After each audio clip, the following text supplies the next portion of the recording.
Balik Davao City si Pangulong Rodrigo Duterte na sumakay kagabi sa isang commercial plane. At gaya ng ordinaryong pasahero, dumaan din siya sa mandatory security check sa airport. Nakipagkamay pa siya sa mga kasabay na pasahero.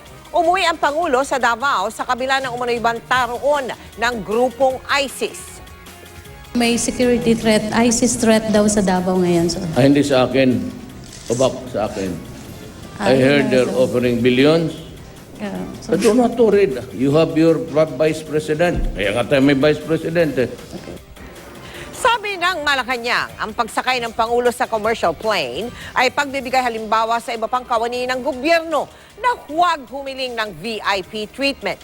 Tuwang-tuwa naman ang kasabay ng mga pasahero ng Pangulo dahil napaaga ang kanilang flight.